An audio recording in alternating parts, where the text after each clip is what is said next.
লোভনীয় খাবার খেতে কার না ভালো লাগে। আসসালামু আলাইকুম গাইস, আজকে আপনাদের সাথে শেয়ার করতে চলে আসলাম চিংড়ি মাছের মালাইকারি। সবাই কেমন আছেন? আশা করছি সবাই ভালো আছেন। কে কোথায় থেকে আমার ভিডিওটা দেখছেন অবশ্যই কমেন্ট বক্সে জানিয়ে যাবেন।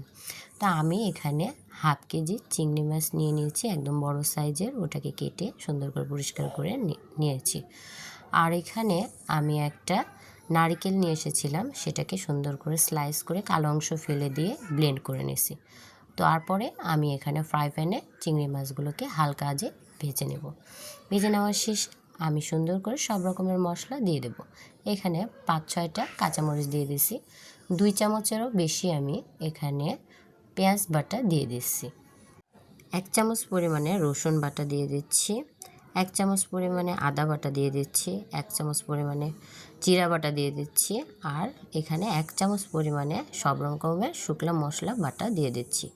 আর পরিমাণ মতন আমি এখানে সয়াবিন তেল দিয়ে দিয়েছি। লবণ 2 চামচ দিয়ে দিয়েছি। শুকনো মরিচের গুঁড়ো 2 চামচ দিয়ে দিয়েছি। হলুদ গুঁড়ো 1 চামচ দিয়েছি। আর জিরা ভাজা 1 চামচ দিয়েছি। এখানে সবগুলো পরিমাণ একসাথে দিয়ে সুন্দর করে মশলাটাকে কষিয়ে নিচ্ছি। কষানোর উপকরণগুলোর মধ্যে দেখেন আমি যখন হয়ে যাবে তখন এখানে পরিমাণ মতন 3 চামচের মতো আমি এখানে নারকেল ব্লেন্ড করাটা দিয়ে দিচ্ছি 3 চামচের মতো। মানে এটা দিয়ে আমি এখন মশলাটাকে সুন্দর করে কষিয়ে নেব। কষানো শেষে সুন্দর করে দেখেন আমি এটা নাড়া হয়ে গেলে, কষানো হয়ে গেলে সুন্দর একটা কালার চলে আসবে। আর যখন হয়ে যাবে তখন আমি সব চিংড়িগুলোকে এখানে দিয়ে দেব। চিংড়িগুলোকে সুন্দর করে আবার এর ভিতরে দিয়ে কষানো শেষে আমি যে নারকেলের টুকরোগুলো আমি ব্লেন্ড করেছিলাম, মানে চিংড়ি মাছের মালাইকারি আর কি, যেটা বানানোর মূল উপকরণ হচ্ছে নারকেল ব্লেন্ডটা করে নিয়েছি। তো অনেকে পাটায় বেটে নেয়, অনেকেই হচ্ছে ব্লেন্ড করে, তো আমি ব্লেন্ড করে নিয়েছি। তো ওইটা সুন্দর করে আমি এখানে পরিমাণ মতন, আমি যতটুকু একটা নারকেল ইউজ করেছি, তো অনেকে এটাকে সেকে নেয়। তো আমি, আমার বাচ্চারা আছে তো এটাকে আমার গ্রেভিটা বেশি পছন্দ করে, তাই আমি ওটাকে ফেলিনি, অল্প একটু হয়েছিল।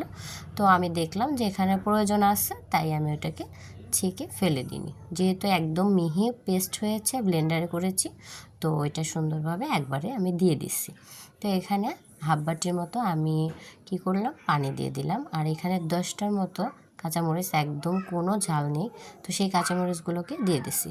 দিয়ে দেখেন সুন্দর করে আমি রান্না করে ফেললাম। তো এই যে আমার হয়ে গেল চিংড়ি মাছের মালাইকারি। এটাকে সুন্দর পরিমাণ মতন আমি রান্না করব, ঝোলটা কমে আসলে হয়ে যাবে। তো আমার রান্নাটা শেষ হয়ে গেছে। আমার ভিডিওটা দেখে আপনাদের কার কেমন লাগছে অবশ্যই কমেন্ট করে জানাবেন। আর নতুনরা আমার পাশে থাকবেন, আমাকে ফলো আর কমেন্টস করে উৎসাহিত করবেন। আর যে যেখান থেকে দেখছেন সাবস্ক্রাইব করবেন। ধন্যবাদ।